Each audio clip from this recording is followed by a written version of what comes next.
నిన్నటి క్లాస్లో మనం 2018 జూన్ మార్నింగ్ షిఫ్ట్లో జరిగిన టెట్ పేపర్లో వచ్చిన సైకాలజీ బిట్స్ని ఎక్స్ప్లెయిన్ చేసుకోవడం జరిగింది. ఈరోజు క్లాస్లో 2018 జూన్ ఆఫ్టర్నూన్ షిఫ్ట్ అంటే ఆఫ్టర్నూన్ జరిగిన టెట్ పేపర్లోని సైకాలజీ బిట్స్ని ఎక్స్ప్లెయిన్ చేసుకోవడం జరుగుతుందన్నమాట.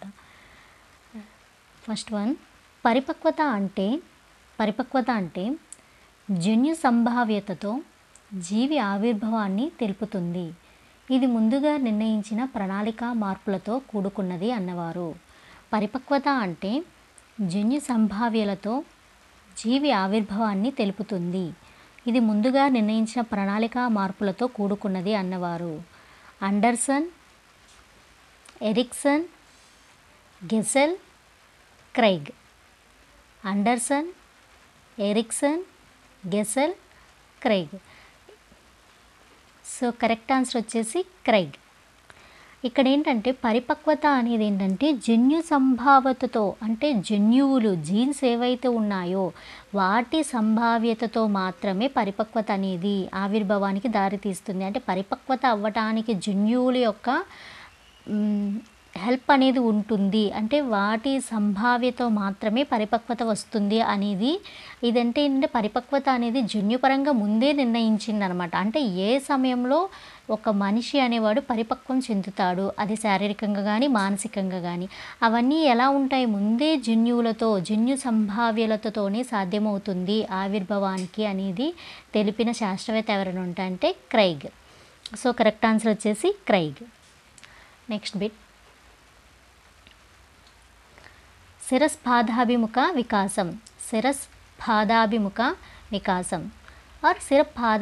వికాసం అన్న ఒకటే. అయితే ఫస్ట్ వన్, ఈ వికాసం అంటే ఏంటి అని అడుగుతున్నారు ఇక్కడ. ఫస్ట్ ఆప్షన్ వచ్చేసేసి అనుదైర్ఘ్య పద్ధతిలో శిరస్సు నుండి పాదాభిముఖంగా జరుగుతుంది. అనుదైర్ఘ్య పద్ధతిలో శిరస్సు నుండి పాదాభిముఖంగా జరుగుతుంది. సెకండ్ ఆప్షన్ పాదాల నుంచి శిరస్సు వైపుకు జరుగుతుంది. సెకండ్ ఆప్షన్ పాదాల నుంచి శిరస్సు వైపుకి జరుగుతుంది. థర్డ్ వన్ శిరస్సు పాదాలలో ఒకేసారి జరుగుతుంది. థర్డ్ వన్ శిరస్సు పాదాలలో ఒకేసారి జరుగుతుంది. ఫోర్త్ వన్ శిరస్సు పరిమాణంపై ఆధారపడి ఉంటుంది. ఫోర్త్ వన్ శిరస్సు పరిమాణంపై ఆధారపడి ఉంటుంది. సో ఇక్కడ బిట్ వచ్చేసి శిరపాదాభిముఖ వికాసం అంటే ఏమిటి అని అడగకుండా అంటే ఏమిటి అని ఇండైరెక్ట్గా అడిగారనమాట. సో కరెక్ట్ ఆన్సర్ వచ్చేసి ఏంటంటే అనుదైర్ఘ్య పద్ధతిలో శిరస్సు నుండి పాదాభిముఖంగా జరుగుతుందన్నమాట.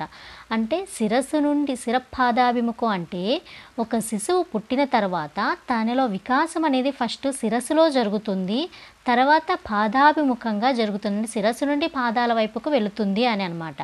ఇక్కడ సెకండ్ ఆప్షన్ ఏంటి, పాదాల నుంచి శిరస్సు వైపుకు జరుగుతుంది. అంటే ఇక్కడ ఏంటి వికాసం ఫస్ట్ పాదాలలో జరిగి ఆ తర్వాత శిరస్సు వైపుకి వెళ్తుంది అనేది సెకండ్ ఆప్షన్ యొక్క మీనింగ్. థర్డ్ ఆప్షన్ వచ్చేసి శిరస్సు పాదాల్లో ఒకేసారి జరుగుతుంది. అంటే అటు శిరస్సులోనూ వికాసం జరుగుతుంది, అదే టైంలో పాదాలలో కూడా జరుగుతుంది అనేది థర్డ్ ఆప్షన్ యొక్క మీనింగ్. ఫోర్త్ వచ్చేసి శిరస్సు పరిమాణంపై ఆధారపడుతుంది. అంటే శిరస్సు యొక్క పరిమాణం బట్టి పాదాలు అభిముఖంగా ఉండాలా లేదా దాని వికాసం ఎలా ఉండాలనేది శిరస్సు యొక్క పరిమాణం బట్టే ఉంటుంది అనేది ఫోర్త్ ఆప్షన్ యొక్క మీనింగ్. కానీ ఇక్కడ వచ్చేసి అనుదైర్ఘ్య పద్ధతిలో శిరస్సు నుండి పాదాభిముఖంగా జరుగుతుంది అనేది శిరపాదాభిముఖ వికాసం యొక్క మీనింగ్ అన్నమాట. సో కరెక్ట్ ఆన్సర్ అనుదైర్ఘ్య పద్ధతిలో శిరస్సు నుండి పాదాభిముఖంగా జరుగుతుంది. నెక్స్ట్ వన్, ఏకాంత క్రీడలో పిల్లలు అనేవారు ఎలా ఉంటారనేది. ఫస్ట్ ఆప్షన్ ఇతరులతో కలిసి ఆడుకుంటారు. సెకండ్ వన్ ఒంటరిగా ఆడుకుంటారు. థర్డ్ వన్ ఇతరులతో ఆట వస్తువులను పంచుకుంటారు. ఫోర్త్ వన్ రోజంతా ఒకే ఆట ఆడతారు. ఇక్కడ ఏకాంతర క్రీడ అన్నారు. వాళ్ళు ఎలా ఉంటారు? ఏకాంతర క్రీడ అంటే ఇతరులతో కలిసి ఆడితే అది ఏకాంతర క్రీడ కిందకి రాదు. అంటే ఏకాంత క్రీడ అన్నా ఏకాంతర క్రీడ అన్నా ఒకటే. ఇతరులతో కలిసి ఆడుకునేది ఏకాంత క్రీడకు రాదు. ఒంటరిగా ఆడుకుంటారు. ఇతరులతో ఆట వస్తువులు పంచుకోవటం కూడా ఏకాంత క్రీడకు రాదు. రోజంతా ఒకే ఆట ఆడటం కూడా ఏకాంత క్రీడకు రాదు. ఒంటరిగా ఆడుకోవటాన్నే ఏకాంత క్రీడ అంటారు. సో కరెక్ట్ ఆన్సర్ ఒంటరిగా ఆడుకుంటారు. ఏకాంత క్రీడలో పిల్లలు ఒంటరిగా ఆడుకుంటారు. ఫోర్త్ వన్, పియాజే ప్రకారం పిల్లలు వస్తు స్థిరత్వ భావనను నేర్చుకునే దశ. పియాజే ప్రకారం పిల్లలు వస్తు స్థిరత్వ భావన నేర్చుకునే దశ ఇంద్రియ చాలక దశ, పూర్వ ప్రచాలక దశ, మూర్త ప్రచాలక దశ, అమూర్త ప్రచాలక దశ. సో పియాజే ప్రకారం చూసుకుంటే వస్తు స్థిరత్వం అనే భావన నేర్చుకునే దశ వచ్చేసేసి ఇంద్రియ చాలక దశ. వాళ్ళు ఇంద్రియ చాలక దశలో ఉన్నప్పుడు మాత్రమే వస్తువుకి స్థిరత్వం ఉన్నది అనే భావన వాళ్ళకి వస్తుంది. అప్పటి వరకు వస్తువులు అనేవి అస్థిరమైనవి అనే భావనలో ఉంటారు. సో పియాజే ప్రకారం చూసుకుంటే పిల్లలకు వస్తు స్థిరత్వ భావన అనేది ఇంద్రియ చాలక దశలోనే వస్తుంది. సో కరెక్ట్ ఆన్సర్ వచ్చేసి ఆప్షన్ 1 ఇంద్రియ చాలక దశ. ఫిఫ్త్ వన్, వ్యక్తి నైతిక వికాసం అతని సంజ్ఞానాత్మక సామర్థ్యాలపై ఆధారపడి ఉంటుంది. వ్యక్తి నైతిక వికాసం అతని సంజ్ఞానాత్మక సామర్థ్యాలపై ఆధారపడి ఉంటుంది అని అభిప్రాయపడినవారు. వ్యక్తి నైతిక వికాసం అతని సంజ్ఞానాత్మక సామర్థ్యాలపై ఆధారపడి ఉంటుందని అభిప్రాయపడినవారు ఎవరు? చామ్స్కీ, టోల్మన్, పియాజే, కోల్బర్గ్. సో ఇక్కడ వచ్చేసి వ్యక్తి యొక్క నైతిక వికాసం అనేది సంజ్ఞానాత్మక సామర్థ్యాలపై ఆధారపడి ఉంటుందన్నది మాత్రం కోల్బర్గ్. ఎవరు? కోల్బర్గ్. వ్యక్తి యొక్క నైతిక వికాసం అతని సంజ్ఞానాత్మక సామర్థ్యాలపై ఆధారపడి ఉంటుందని చెప్పిన వారు ఎవరు అంటే కోల్బర్గ్ అన్నమాట. సో కోల్బర్గ్ ప్రకారం ఏంటంటే ఒక వ్యక్తి యొక్క నైతిక వికాసం అనేది సంజ్ఞానాత్మక సామర్థ్యాలపై ఆధారపడి ఉంటుంది. కరెక్ట్ ఆన్సర్ వచ్చేసి కోల్బర్గ్. నెక్స్ట్ వన్,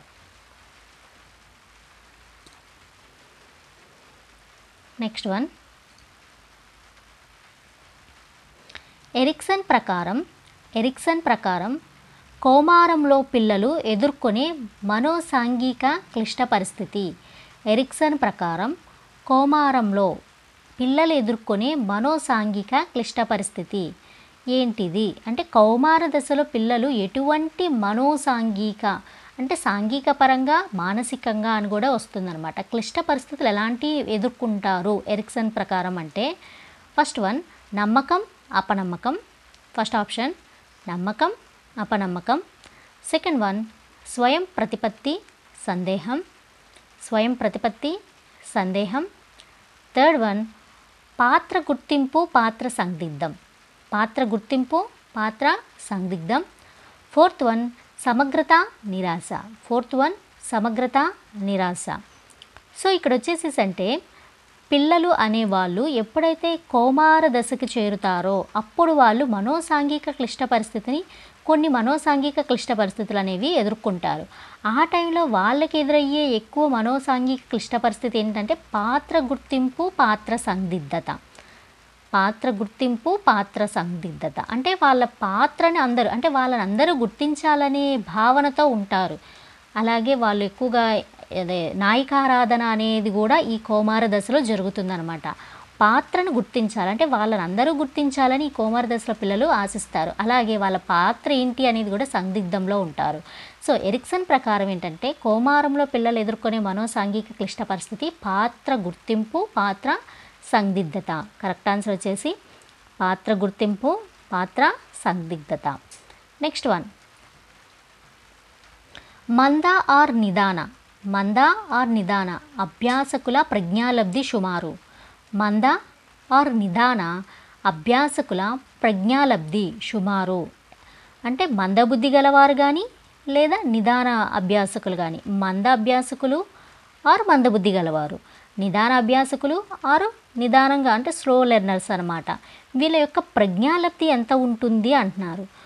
90 నుంచి 110. సెకండ్ ఆప్షన్ 90 నుంచి 100. థర్డ్ ఆప్షన్ 70 నుంచి 89. ఫోర్త్ ఆప్షన్ 110 నుంచి 120.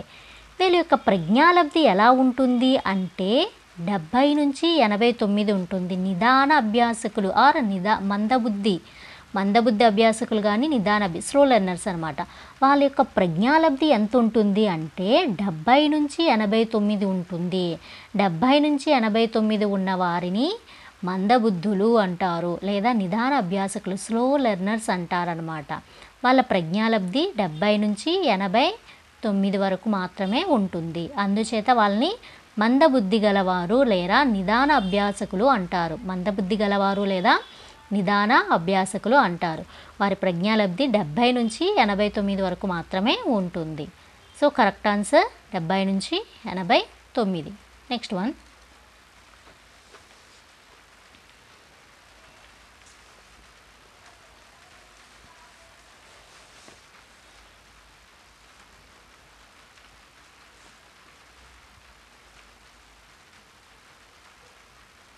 నెక్స్ట్ వన్ చూడండి. క్రింది వాణిలో differential aptitude test DAT differential aptitude టెస్ట్ని ఏమంటాం? DAT ఉపపరీక్ష కానిది. డిఫరెన్షియల్ యాప్టిట్యూడ్ టెస్ట్ ఉపపరీక్ష కానిది అంటే ఈ టెస్ట్ కండక్ట్ చేసినాక ఏదైతే DAT అంటే aptitude test differential aptitude test conduct చేసినాక ఉపపరీక్ష దానితో పాటు అంటే సమానంగా కానీ నెక్స్ట్ ఫర్దర్గా కానీ చేసే పరీక్ష కానిది ఏంటి అంటే కానిది అని అడుగుతున్నారు ఇక్కడ. అవును అని అడగట్లేదు, కానిది అని అడుగుతున్నారు. సో కానిది ఏది? చిత్రపూరణ పరీక్ష. సెకండ్ వన్ శాబ్దిక వివేచనం. థర్డ్ వన్ స్థాన సంబంధాలు. ఫోర్త్ వన్ యాంత్రిక వివేచన. ఇక్కడ వచ్చేసి డిఫరెన్షియల్ యాప్టిట్యూడ్ టెస్ట్ DAT ఏదైతే ఉందో దాంట్లో మిగతావన్నీ కూడా కండక్ట్ చేస్తారు. శాబ్దిక వివేచనను కండక్ట్ చేస్తారు, స్థాన సంబంధాలను కండక్ట్ చేస్తారు, యాంత్రిక వివేచనను కూడా కండక్ట్ చేస్తారు. కానీ కండక్ట్ చేయింది ఏంటంటే చిత్రపూరణ పరీక్ష. దానికి మళ్ళీ సపరేట్ టెస్ట్ అనేది ఉంటుందన్నమాట. కానీ ఈ DAT డిఫరెన్షియల్ యాప్టిట్యూడ్ టెస్ట్లో ఏంటంటే DATలో చిత్రపూరణ పరీక్ష అనేది ఉపపరీక్ష కాదు. చిత్రపూర్ణ పరీక్ష DAT పరీక్షలో ఉపపరీక్ష కానే కాదు. కరెక్ట్ ఆన్సర్ చిత్రపూర్ణ పరీక్ష.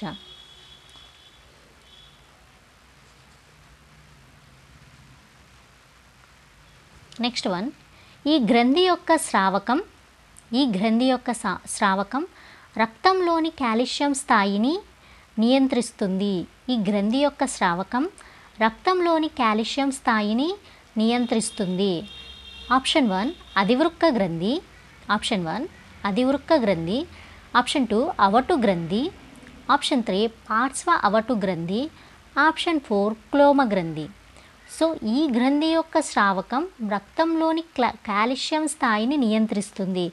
ఏ గ్రంథి యొక్క స్రావకం అంటే అధివృక్క గ్రంథి కాదు, అవటు గ్రంథి కాదు, క్లోమము కాదు, పార్శ్వ అవటు గ్రంథి ఏదైతే ఉందో ఆ గ్రంథి అనేది దాని యొక్క స్రావం అంటే ఈ పార్శ్వ అవటు గ్రంథి నుంచి వచ్చే ఏవైతే ఉన్నాయో స్రావకాలు అవి రక్తంలో కాల్షియం స్థాయిని నియంత్రిస్తుందన్నమాట. అంటే పార్శ్వ అవటు గ్రంథి నుంచి వచ్చే స్రావకాలు రక్తంలో కాల్షియం ఎంత ఉండాలి ఎంత ఉండకూడదు అనేది ఆ స్థాయిని నియంత్రిస్తుంది. సో కరెక్ట్ ఆన్సర్ వచ్చేసి పార్శ్వ అవటు గ్రంథి. Next one. రిషికి కారు కొనుక్కోవాలని ఉంది. కానీ దాని నిర్వహణ గురించి భయపడుతున్నాడు. రిషిలో సంఘర్షణ. ఇక్కడ ఏంటి? రిషి అనే వ్యక్తికి కారు కొనుక్కోవాలని ఉంది, కానీ కారు కొన్నాక దానికి మెయింటెనెన్స్ అనేది చాలా అవుతుంది. అబ్బో ఈ కారు కొనేదానికంటే దాని యొక్క మెయింటెనెన్స్ అనేది ఎక్కువ అవుతుందని చెప్పేసి రిషి అనే వ్యక్తి బాధపడుతున్నాడు. సో ఇక్కడ రిషిలో ఉన్న సంఘర్షణ ఏంటి? ఉపగమ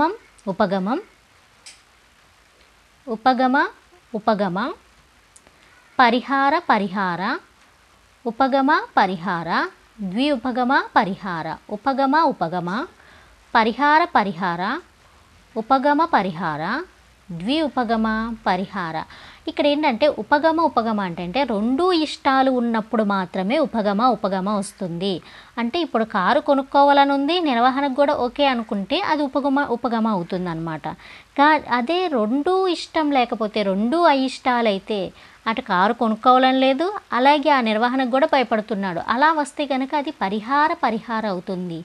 ఇక్కడ రిషికి కారు కొనుక్కోవాలని ఉంది అంటే ఉపగమ, కానీ దాని నిర్వహణ గురించి భయపడుతున్నాడు అంటే అది పరిహార. అంటే ఒక పాజిటివ్ ఒక నెగిటివ్ ఉంటే ఖచ్చితంగా అది ఉపగమ పరిహార అవుతుంది. ఉపగమ పరిహార అంటే రెండూ ఇష్టాలు రెండు అయిష్టాలు ఉన్నప్పుడు అప్పుడు దాన్ని ఉపగమ పరిహార అంటారు.